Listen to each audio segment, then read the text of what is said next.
Hello, welcome. Welcome back to Dual Aspects, episode 5, I believe. And we are going to continue where we left off. As always, I'm Sean. Dawson is here with me, as always. And we are going to talk about creativity and its role in the sciences, especially in reflection of our current modern scientific paradigm. So let's get right into it.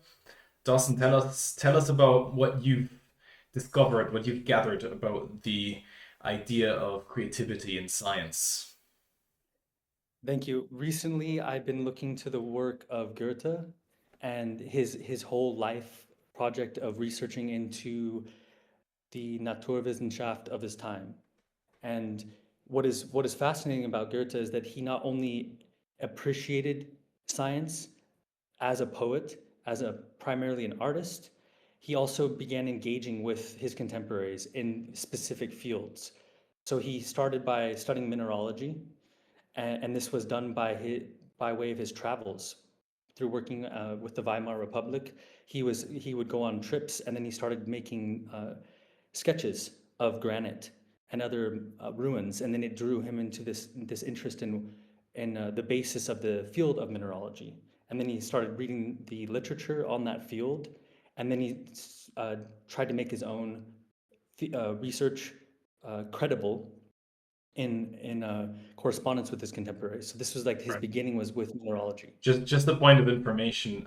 We're not referring to the Weimar Republic here. Yes, Right. yes, Talking about absolutely. him being in the city of Weimar at the time, just to not get Yes, confused. yes, the 18th century Weimar of Mm. Goethe's time, absolutely.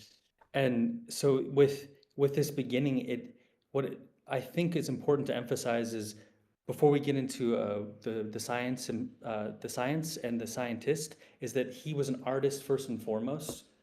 So there could be something very significant about how he trained his perception in a sense to be able to make insights and discoveries in a way that maybe an untrained artist could not do. So he was visually trained first and foremost, which led him to certain novel insights that maybe a specialist in one field, say mineralogy or botany, could not make.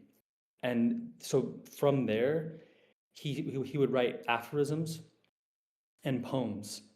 So his famous on the morphology of plants, he wrote out. It's a long poem, and then you have this attempt to publish this work and submit it to the criticism of specialists, and then to see how well it holds up.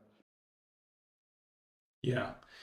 Yeah, I mean, I had to think with you bringing up Goethe, I had to think of this book on chaos theory I once read by James Gleick. It's pretty known, pretty famous kind of popular science book on chaos. It's just called Chaos, and he dedicates a passage there to say that in a certain respect, the German or continental philosophers and scientists were proven right to the extent that reductionist science or separating and splitting up um, objects of the natural world, it has its limits and actually reaches kind of a barrier if you continue going into the more advanced areas of natural science. And he says basically any complex system, which I've mentioned in the last episode as well, which would be almost everything. Almost everything is a complex system if it's not like severely insulated from the outside world, um, exhibits behavior that cannot be reduced to its fundamental constituent parts. There's something that's now referred to as emergentism, or there's even the distinction between strong and weak emergentism. But essentially, there a new plane of analysis, a new level, you could call it, emerges, which develops its own dynamics, which develops its own kind of rules, and it's not something that can be reduced or derived from the lower level. And that really ties into this kind of theory of color that was in stark contrast to the Anglo-Saxon theory of color, or the Newtonian theory, where we still think in terms of a white light being a composition or composed of particles, of light particles that each have a very specific color on the color spectrum. And so it can be decomposed into these reduced little building blocks, whereas the color, the Farbenlehre, the study of color with Goethe and others, was that light is essentially indivisible. It is the prism is a way that the white light interacts with the natural world, but it's not. It does not prove that the light is made up of this spectrum of colors just because a prism can dissect it, or seemingly dissect light into these different colors, into this rainbow pattern. And I think that is the reason why, another reason why this holistic aspect, this idea that there is a kind of a, rather than a composition of parts, there's a kind of an emergentist organism that kind of begins on the mineral, on the level of minerals, and then it just develops onto the level of plants, and then onto the level of animals, and so on. I think that is something that really needs to be rediscovered and integrated into our thinking. This is absolutely perfect because the genesis of Goethe's work as a scientific thinker begins in this holistic manner with granite, with mineralogy, to botany, to color theory, and then osteology. When he was making these comparisons of the intermaxillary bone in all mammals and how it actually resembled man as among many other mammals. And so he did this by way of sheer, we could call it enthusiasm for learning. It's this, it's the artist in him that allowed him to freely inquire in a way that sort of made him receptive to these comparisons that the specialists weren't seeing for some particular reason. And he acquainted himself with the literature of science, and he started developing theories on biographies of scientists. So he looked back to the medieval era for some kind of corresponding understanding of color theory, and it wasn't well represented as a science. And then he discovered that the study of optics in the work of Roger Bacon in the 13th century, who is still relatively underappreciated as a scientific thinker. From the accounts we have in his major works, he was more advanced than Albert the Great, St. Thomas, Duns Scotus, or Bonaventura, because he was actually studying Arabic and Hebrew, and he was very much concerned with the sciences and mathematics. And what you find later on is that his successors, like Albert the Great, St. Thomas Aquinas, they were not mathematically minded. And so this man, Roger Bacon, is someone that Goethe is also very impressed with because he thinks he represents someone that was actually opposing the norms, the canons of truth in the medieval era. He was able to think like a cosmopolitan, even though he lived in a monastery his whole life. And with Goethe, he's concerned with how one breaks free of a paradigm in science, which in his own language, it's not exactly the same as Thomas Kuhn, but it's very close to it. It's sort of like the trappings of thinking that one gets caught in. And so that in order to break free of that, he thinks you go back to the literature of the field, study the biographies of these scientists, and see if you can salvage something through mining, right? And then you perhaps will have, as you were, the labyrinthine garden. He uses the imagery of the labyrinthine garden. So going through this, you need to have the right navigation in order to see these things clearly. Yeah, I think an important historical development would also be the discovery of evolution, or the formulation of the theory of evolution, which was kind of happening towards the end of Goethe's life, but had also been anticipated by other thinkers outside of like Darwin specifically. There was Thomas Huxley, There was Wallace and Lamarck and others. And what some people were hopeful of. I read about a priest being, I forgot his name, being hopeful of evolution bringing in a new way of looking at the scientific world because it had been at that time very dominated by this kind of Voltaire or Laplacian attitude of just give me the position and the velocity of every particle in the universe and I can predict everything that will happen. We can basically create a complete closed full model of the universe. And that is basically, you could say, almost the archetypal or radical expression of this reductionist paradigm. It's this idea we have basically the fundamental level of analysis, which is the level of mechanical physics. It's the mechanistic level. At this level from this level, we can derive everything else.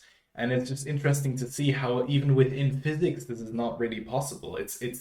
We haven't even managed to derive basic chemistry from molecular physics. I mean, we can to some extent, but like we still kind of we haven't breached, let's say, the barriers between these two subjects. And so it seems that our theories, and that brings in this idea of creativity. Our theories, even though they're developed empirically and logically, their initial spark was very similar to the spark of genius that a creative spirit evokes, and so you can see them as kind of bubbles of insights into their sphere of investigation, but they're but the attempt to reduce them all, to integrate them all into one kind of physical mechanistic meta bubble just doesn't seem to work. And that is so people were hopeful, to get back to the evolution idea. People were hopeful that, oh, there's finally a new paradigm coming. Perhaps we can get back to an idea that the universe is alive, essentially, that there is actually a kind of a spirit that drives matter to organize, to multiply, to that there is a kind of a more dynamic principle guiding it. And interestingly enough, and correct me if I'm wrong, or if you have a different perspective on it, it seems like this was kind of killed in its crib. It was kind of the only way evolution could take off as an idea was not through Darwin coming up with the idea in the first place, but it was through Darwin bringing it back to a reductionist principle of natural selection, bringing it back again to some kind of mechanistic formula that was then supplemented with Mendelian genetics and other aspects. But we've kind of it's it's kind of started with a vitalistic approach, but then was quickly returned back to submitted or subjugated back under a mechanistic paradigm. Yeah, I think in tandem with Darwin, you had Goethe as well, as you're mentioning, and Arthur Schopenhauer's own work, which Arthur Schopenhauer often thinks that he sort of was ahead of the curve with the no notion of the evolution of species. And Goethe had this model he was developing, which maybe that's not the right word because again, that sounds too mechanistic. Picture of nature, living nature as dynamismus.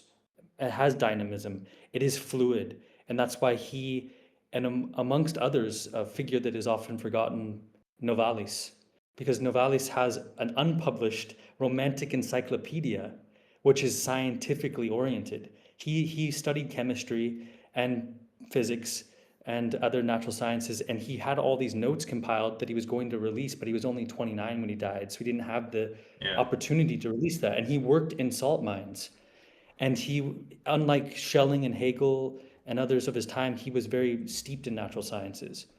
So he was able to draw out these conclusions that we needed an encyclopedistic way of studying nature that kept the organism picture alive.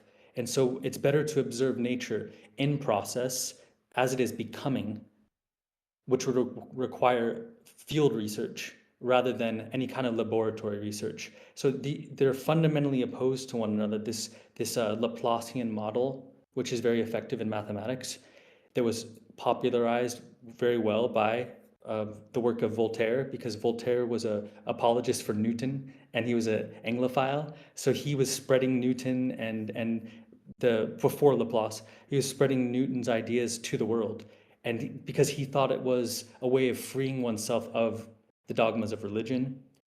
So you could say like a very apologetic thinker for natural science. He was motivated for different reasons. He was motivated by political or philosophical reasons to popularize a Newtonian worldview. But Goethe appreciated Newton. I think some people misrepresent this. There's like a hatred for Newton. He was very impressed with his biography and how he was such a abstract thinker who could sort of cut off the rest of the world. So his biography, he says, Goethe says in this text that I've been reading by Carl J. Fink, he outlines his whole method. It's important that Goethe knew the problems of a mechanistic model. He came to that conclusion by doing his own research into science. So this is where we have to emphasize it's not enough to reject an idea or to be against science. One has to do the research in order Yeah. to arrive at this. Yes. Yeah, very very true, and especially the distinction between like the field work and the laboratory work. I think the laboratory is very much in line with the mechanistic perspective on the world, because essentially it always presupposes a violent separation between the subject and the object of study. So basically, the lab is there to kind of insulate the experiment from the experimenter, and or from the observer. And this is essentially the mechanistic view, is that there are purely objective processes that everything can be reduced to. And this is something where you have this fundamental difference, or that is in a strong, in a stark contrast to what Goethe was approaching, or even Schopenhauer and others, where they essentially didn't separate, because they said one can't really separate these kind of entities that are studied in natural science. One cannot really separate them from the subject. They are kind of an interplay. They come about through an interplay. They are always carrying kind of the measure of man. So color is, it has objective properties, it has an objective character, but color also is something deeply subjective. It is something deeply experiential. There's a huge spectrum of electromagnetic radiation in the universe, but only a tiny slither of it is visible to us. And our entire understanding of the visual spectrum, it has its core in us being intimately familiar with it, based on this tiny slither, right? This is our home base from which we basically are capable of gathering a certain level of understanding about the electromagnetic spectrum of radiation in general. And I think once people forget this, in a sense of like Seinsvergessenheit, or a forgetting of the being or the ground that one stands on, then you kind of run into a lot of paradoxes, because essentially you kind of assume that science can work as a self-perpetuating machine. That is kind of, you could almost say what the philosopher's stone for the alchemists, that is the perpetuum mobile for the scientists, the Mm. perpetual machine that kind of can run on itself. That is this kind of holy grail. The holy grail. At first we have the holy grail, then we have the philosopher's stone, and now we've got the perpetuum mobile, which, it's just this kind of infinite energy, the self-perpetuating infinite energy. And this is kind of the idea that our sense of science has turned into, that science is kind of an autonomous truth generating machine, can work as such. And the forgetting about the roots of our like experiential world, the Lebenswelt, as Husserl calls it, that that leads us to lose understanding of certain paradoxes that we observe, for example, in quantum physics and other areas. Yes, it leads to a forgetfulness of being. And the metaphor you used just now, the roots, which is so pivotal, the very language one uses to picture the world determines largely their relationship to the world in a kind of quasi-Wittgensteinian sense. Goethe was also very keen on this. He started studying the metaphors one used. When you get the notion of the clock and the deistic tradition, the clockmaker, the clockwork of God coming to the Gothic era where the clock was invented, this notion of the machine which forever moves independently of the hand which creates it, the perpetuum mobile. This is the kind of framework, a sort of gestell that begins to constitute our relationship to the world. It actually inhibits us from accessing phenomena. And what is so essential is experiential and perspective. And the artist has trained his or her perspective in a way that can allow them to move from one medium to the next for experimenting, for play, for the participation in beauty. And it's important that they don't necessarily need to say, should I be using poetry? Should I be using the medium of the canvas? Should I be composing? Should I be filming? It's a matter of what is appropriate to the work of art that they're trying to create, so they can refer to film when they feel that it is the fullest manifestation of their ideas, or poetry.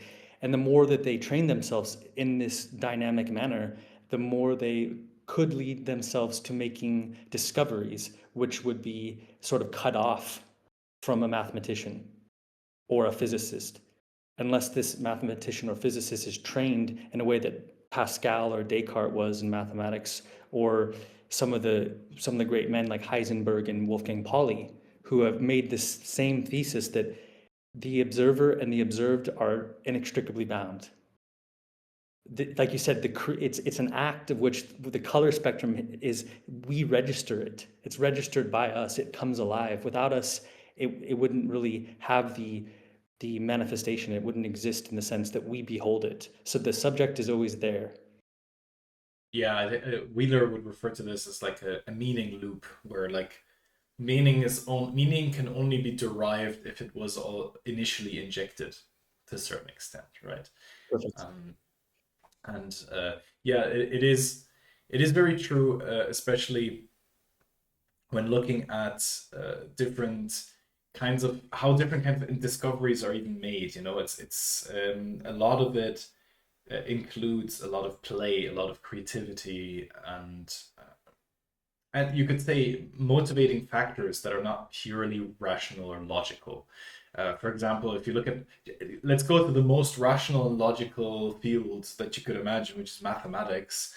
Even in mathematics, everyone will tell you, like most people I've spoken to will tell you that there is an inherent beauty in mathematics, that there are beautiful proofs, that there is an aesthetic sense that drives them when doing mathematics. Because essentially, what are you doing? You're beginning with a certain set of definitions and propositions, and you're trying to derive uh, like interesting claims. Like, what does interesting mean? You're trying to derive other claims, other theorems from it. And these theorems, there's potentially an infinite amount of theorems in any logical system. There's potentially so many different sentences you can construct and either prove or disprove them. But why?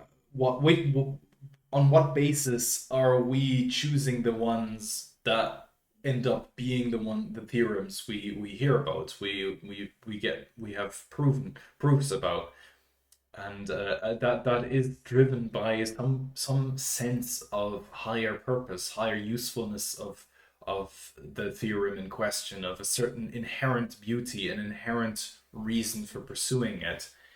And that is something that shouldn't be dismissed, that shouldn't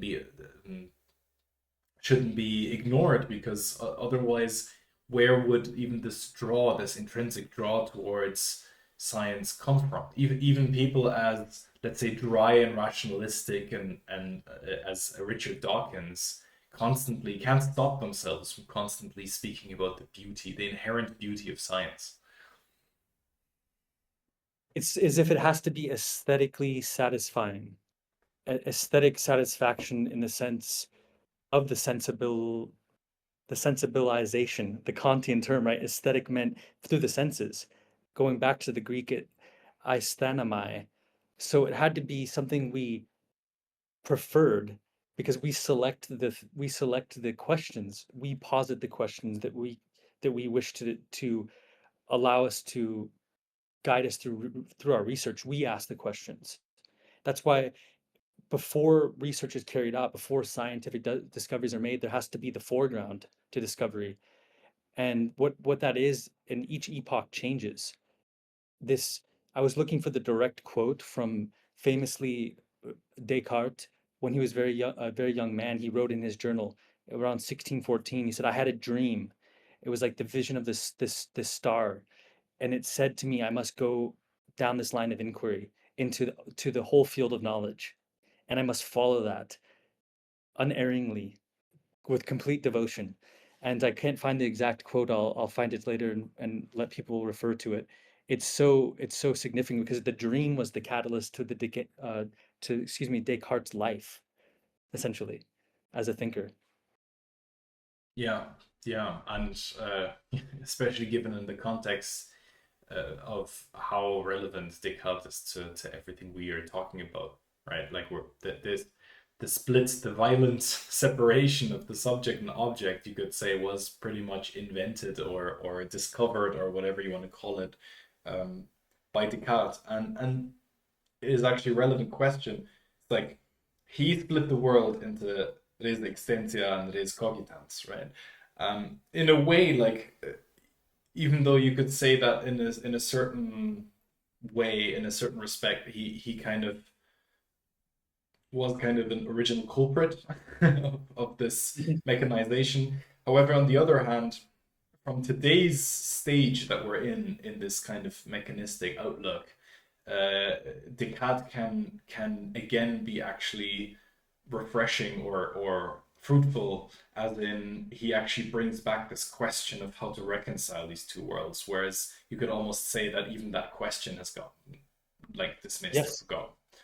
And basically, the distinction between the idea that really ties in with our notions of space and time is that he started off with the objective mechanistic outside world being determined by res extensia, by extended bodies, by essentially filling up space. The filling up of space and time is what determines the kind of outside world, the physical world. And this is basically, you could say, the starting point of our mechanistic reductionism. Because what are we reducing it to? We're reducing it to the level of physics, to the level of particles, which are assumed, at least, atomos means indivisible, which are to be assumed the most fundamental building blocks of our world, kind of pure matter, pure kind of filling up space, pure extended bodies, and their dynamics. That's what we're trying to reduce it to, and so in a way you can find Descartes there, but a question for you is: do you reckon that Descartes can even be characterized as a culprit in the first place? Or was it like a spirit of the times kind of thing where Descartes only discovered something that was happening in the collective psyche, kind of like when you have, making a physicist analogy here, if you have two charged metal plates, um, and you have them in German, it's a condensator. I forgot what the Mm. English term for it is. But you have two charged metal plates, and eventually, if the charge is strong enough, or they get close enough, or there's slight fluctuation, there'll be like a bolt of lightning, mini lightning bolts, kind of rebalancing the current, rebalancing the voltage difference. Yes. Um, and so there is that spark is necessary, but that spark wouldn't be possible without that underlying voltage, that underlying difference, that underlying field, strong electromagnetic field that is underlying it. So perhaps someone like Descartes was necessary sooner or later, but he was merely expressing an underlying current. What is your perspective there? I think that that's the best metaphor. He was galvanizing the conductor of the times, which had been pre-established, I should say, not in a Leibnizian sense. It was already created by Sir Francis Bacon and Thomas Hobbes with their mechanistic views of nature. They provided the framework. And Descartes was also really steeped in scholasticism. He particularly was reading a figure named Suarez.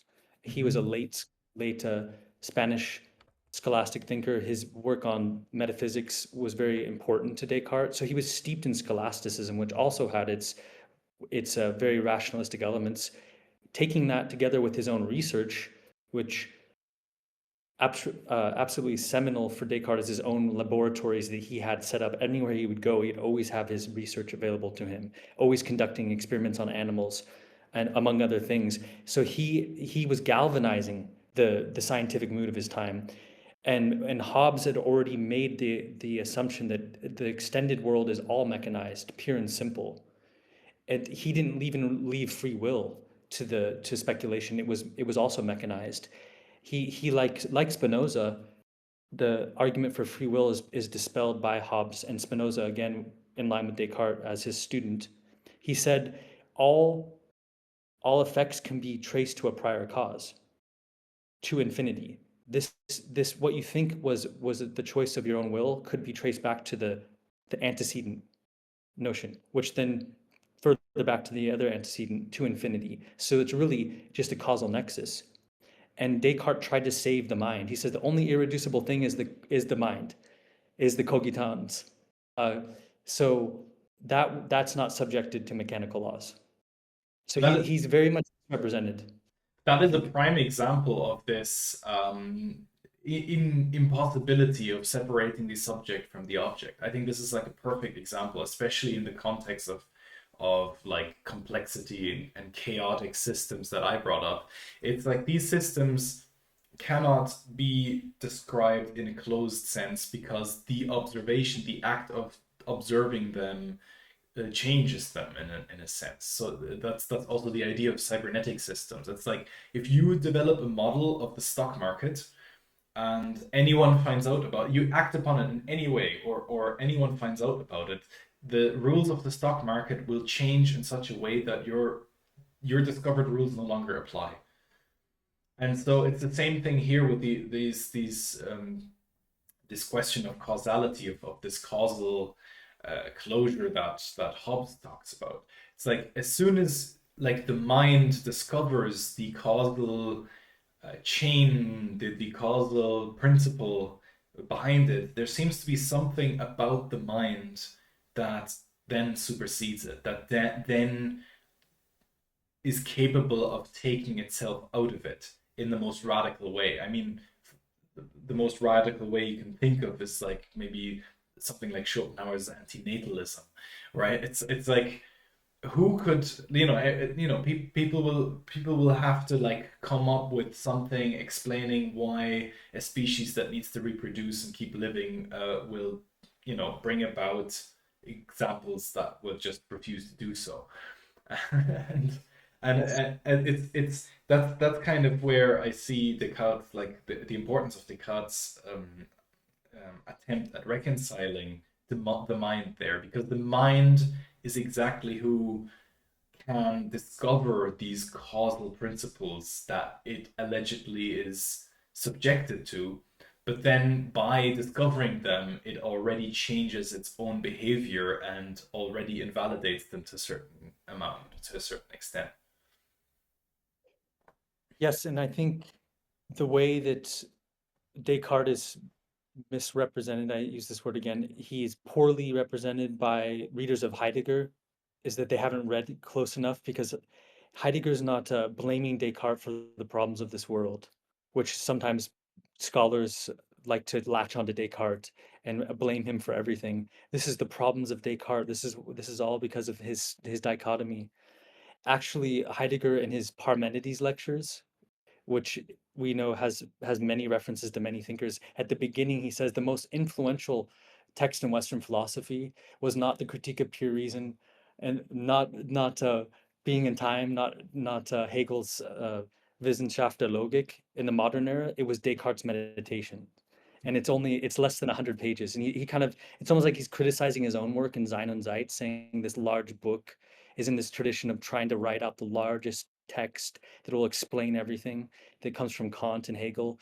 It's Descartes' Meditations, because it was a radical work that provided a new worldview, which, as you said, must have had sufficient foreground to be able to be expressed, because a philosopher can only express something that is already sort of happening, or I should say, effective philosophy is in keeping with your contemporary age. You're sort of trying to explicate the problems of your own time, and so Descartes did that very well with his expression of this way of the extended uh, res extensa, extended thing, and res corporea, the thinking thing. And this is essentially the constitution of a human, You mean is that they have cogitans? cogitans. Yes, Mhm. Yeah. Oh mental yeah, by the activity. way, the word I was looking for earlier is a capacitor. Capacity. Okay, It's a perfect. kind of it's a Yes. capacitor.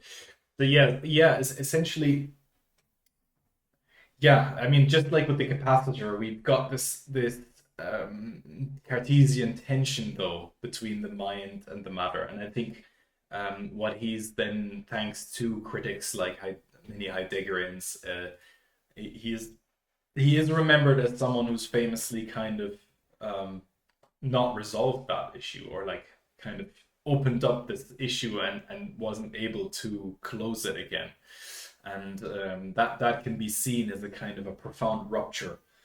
And but it started off with the meditation. It started off with this, as you said, radical return to the most basic assumptions that we can make, and then try and build from there. It's kind of an attempt to go back to kind of clean your mental space by going back to what you can undoubtedly work with.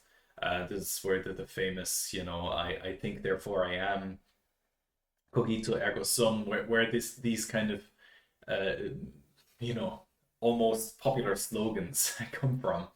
Yes. And I think in a way it is no different from a philosophy in general to a certain extent. That's kind of to a certain extent the starting and ending point of philosophy, where, for example, the Platonists and Neoplatonists, they kind of started and ended with the absolute, and the absolute, or the idea of the good, or whatnot. That was something that was kind of a pure self-referential union, something that is kind of self-evidently true and the bedrock of everything. And so it's like the Schelling refers to it, that like the what was it, the knowledge of the absolute is at the same time, is at once the absolute knowledge. So this, I think so. yeah, Wissen vom Absoluten ist das absolute Wissen. And so the phenomenologists, on the other, like, secondly, the phenomenologists, that's also what they're doing. I mean, wasn't it Husserl that even named one of his works like Cartesian Meditations? Yes. And This is it. it's basically a return to the things themselves, zu den Sachen selbst. So it's like he is attempting the same kind of process, only just having different priors, having different assumptions. Like, instead of going with, instead of going with, I think, therefore I am, going with some cogito ego, some thinking self, he goes with the Lebenswelt. He goes with the things that he observes in a undeniably given world. and that's like the foundation for Heidegger's thought later on. Yes. The transcendental subject is actually where Husserl goes back to. He says Descartes, he had the right methodology. He was looking for indubitable first principles.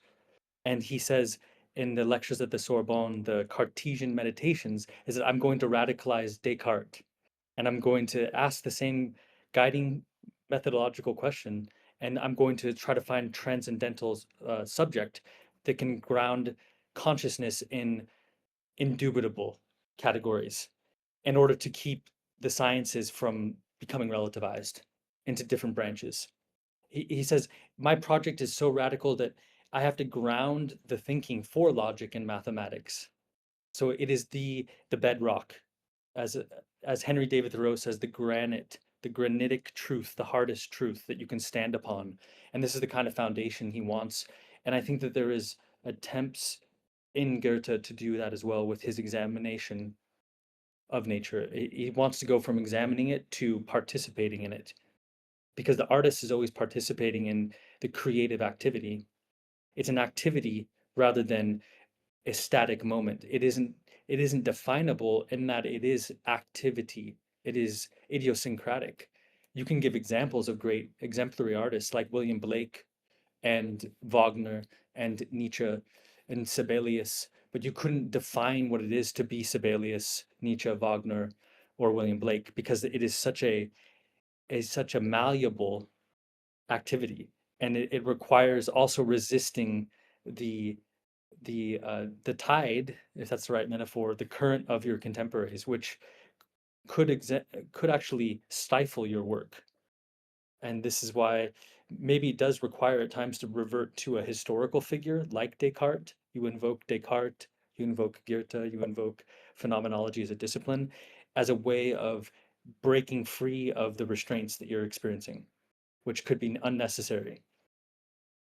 Yes, that's true. But I think what is also important is that the breaking free needs to be for a higher purpose. I mean, this is the whole problem of distinguishing between positive and negative freedom, right? It's like you don't want to be free to do what you please in order to have the freedom to ruin your life, right? I Yes. mean, like you kind of want the freedom to potentially ruin your life if you ended up doing that, but you actually want that freedom in order to achieve some sort of higher good, and in order to achieve an even better version of yourself or your life than one where your life is prescribed to you.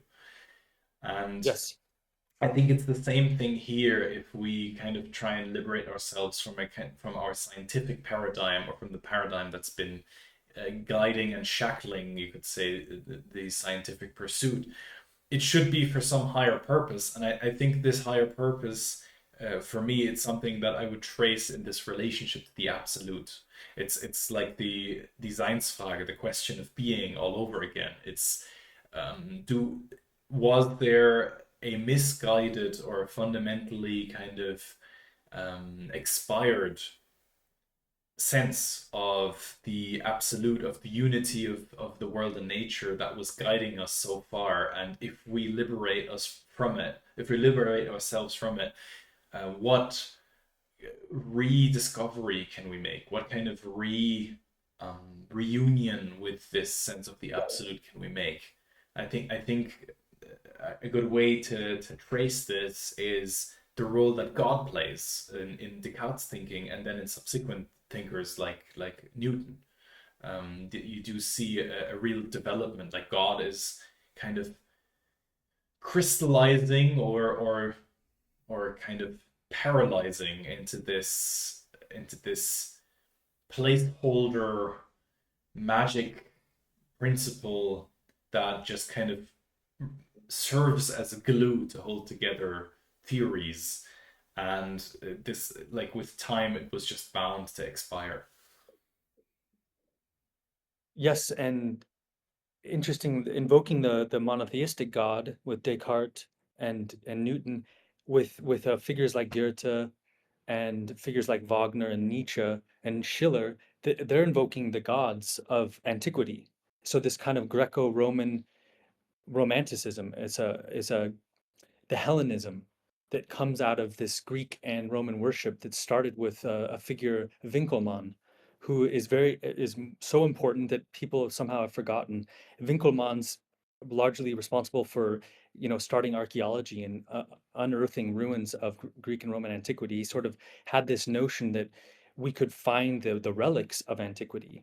And so he started collecting artifacts and writing on the what he called the imitation of the Greek and the Romans, and specifically imitation of Greek and Roman sculpture. And he says in his famous dictum, the only way we can become exemplary is by imitating the Greeks and the Romans. And this is interesting because it comes before Herder, Hamann, Novalis, and Hegel and Schiller and everyone. He's kind of the initiator into this conception of worship of the Greeks. And this would be a way of liberating them from breaking out of, excuse me, the dogmas of Christianity and also the politics of their time. It's sort of like the authority of the church and the kind of worship also of the French theater that they had. That they were largely without a, how do you want to say, like a German spirit, because they were worshiping the French too much and the English. So with figures like Winckelmann and Herder, with his essays on Shakespeare, it kind of reacquainted them with this primordial spirit that they were looking for.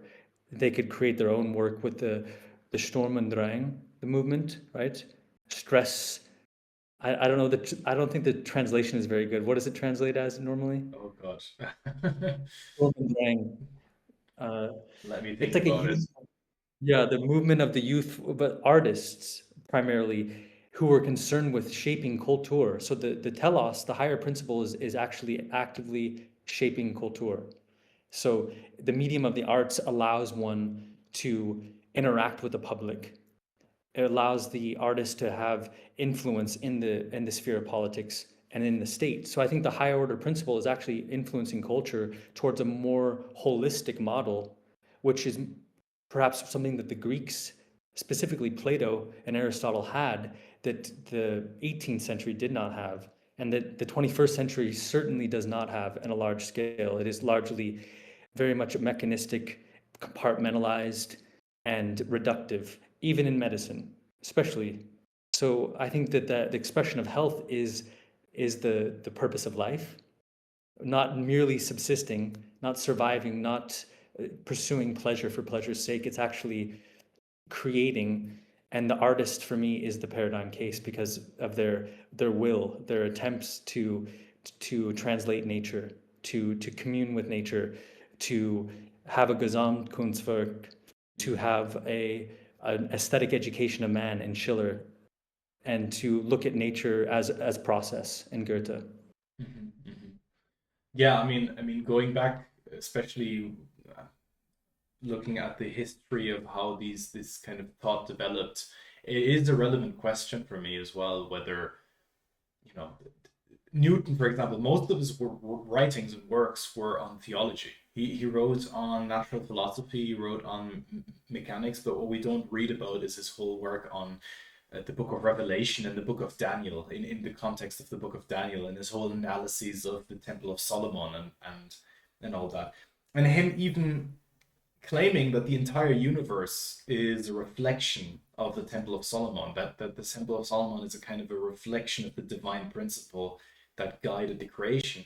And I feel like that there is an important part of the subject, which is the person Newton that wrote this, that has been just discarded or kind of hand waved away. It's like, to what extent is he's famous for this idea of the absolute space that was disputed and you could say partially refuted with the rise of general relativity.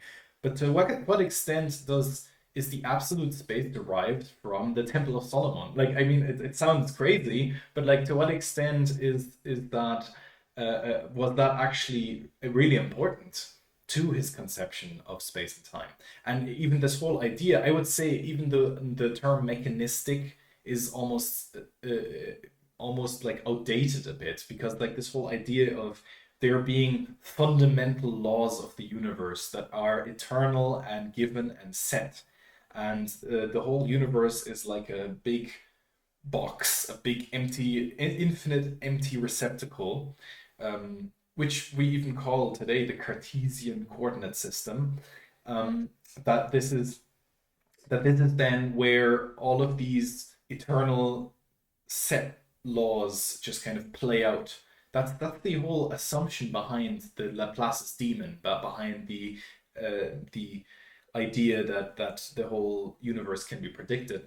And like, to what extent does this carry the idea that the universe is governed by some kind of supreme god that, is reflected in this neo esoteric occult interpretation of the Temple of Solomon, this kind of Kabbalistically sounding uh, um, Yes. ideas.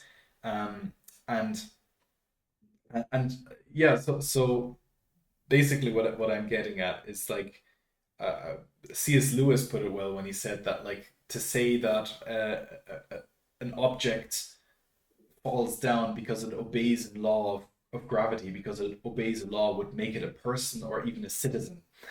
So like, we are a citizen in the realm of God, in the monarchy, in the monarchic kingdom of God. That is kind of an underlying principle.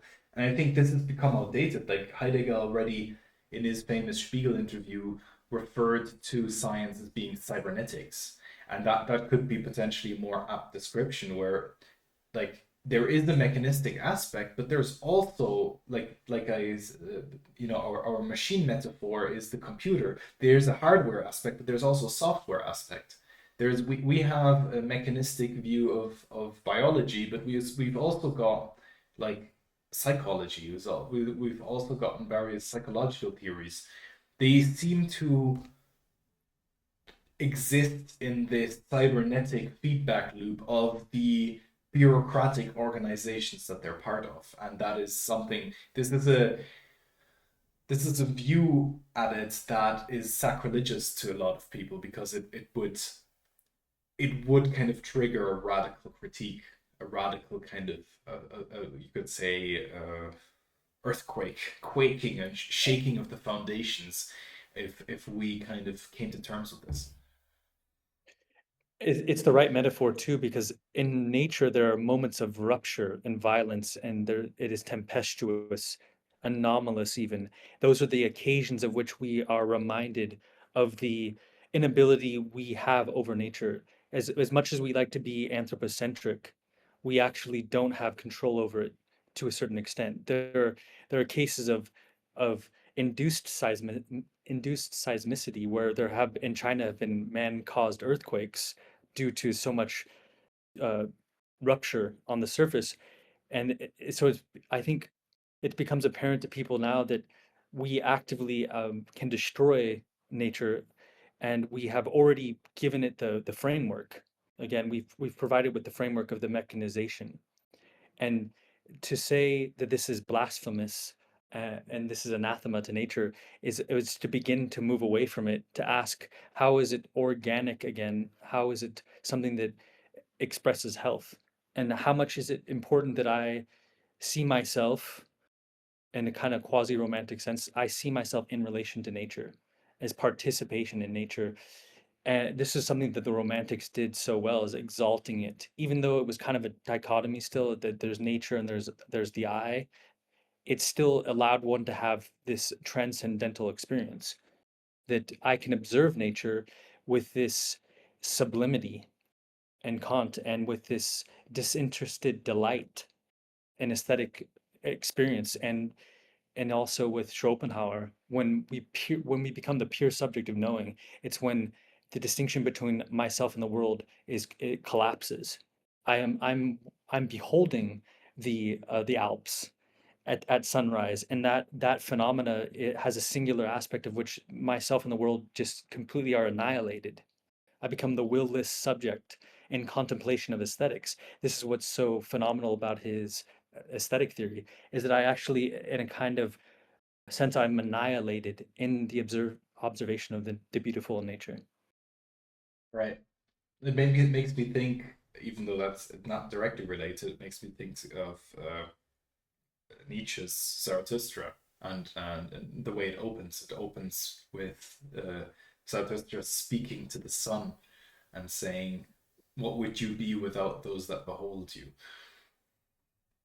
Yes, oh great star.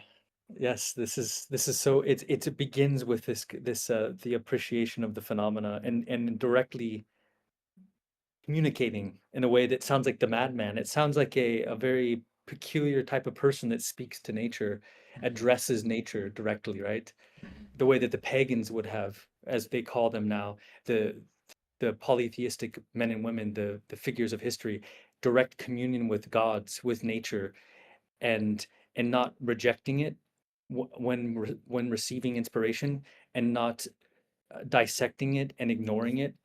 This Bacchic frenzy, this madness that the ancients had that the contemporaries no longer have access to. Yeah, yeah.